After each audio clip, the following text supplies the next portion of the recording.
ડભોઈના ST ડેપોમાં મુસાફરોની સવલત માટે વધુ એક બસનો વધારો કરવામાં આવ્યો છે।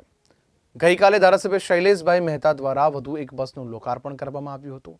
સાથે સાથે મુસાફરોને શુદ્ધ પાણી મળી રહે તે માટે ₹42,000ના ખર્ચે આરઓ પ્લાન્ટ અને કુલર મૂકવામાં આવ્યું હતું।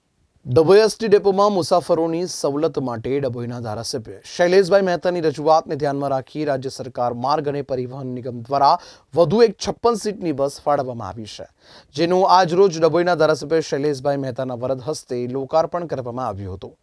આ બસ ડભોઈથી વડોદરા અને વડોદરાથી સુરત, સુરતથી પાછી અમદાવાદ અને અમદાવાદથી પરત ડભોઈની ટ્રીપમાં જશે। મુસાફરોને આ સવલત મળી રહેશે। આ પ્રસંગે ડભોઈ ડેપોમાં ગઢ ભવાની દર્ભાવતી કલ્ચરલ ગ્રુપના સહયોગથી વોટર કુલર અને આરઓ પ્લાન્ટ મૂકવામાં આવ્યો છે, જેનું લોકાર્પણ ધારાસભ્ય શૈલેષભાઈ મહેતાના હસ્તે કરવામાં આવ્યું હતું। ડભોઈ એસટી ડેપો ખાતેથી નવીન એક બસ જે ડભોઈથી વડોદરા, વડોદરાથી સુરત, સુરતથી અમદાવાદ અને અમદાવાદથી પરત ડભોઈ એ રીતના રૂટ રાખીને ચાલુ કરવામાં આવી છે।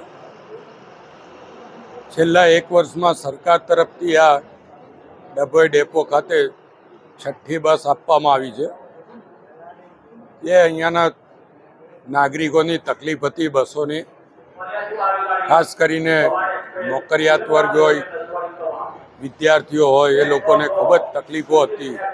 એ તકલીફોના નિવારણ માટે વારંવાર સરકારમાં રજૂઆતો કરવામાં આવી હતી અને સરકારે આ બધી બસોની વ્યવસ્થાઓ કરી છે। હું આપના મારફત ગુજરાત રાજ્યના મુખ્યમંત્રી ભૂપેન્દ્રભાઈ પટેલ અને વાહન વ્યવહાર મંત્રી હર્ષભાઈ સંઘવીનો આ તબક્કે આભાર પણ માનું છું। સાથે સાથે ડભોઈ એસટી ડેપો પર આવતા પેસેન્જરોને પાણીની તકલીફો હતી।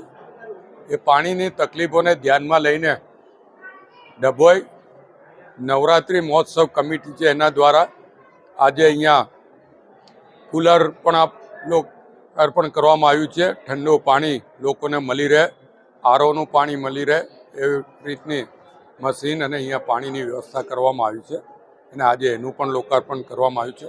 લગભગ 75,000ના ખર્ચે આ કુલરનું આયોજન કરવામાં આવ્યું છે।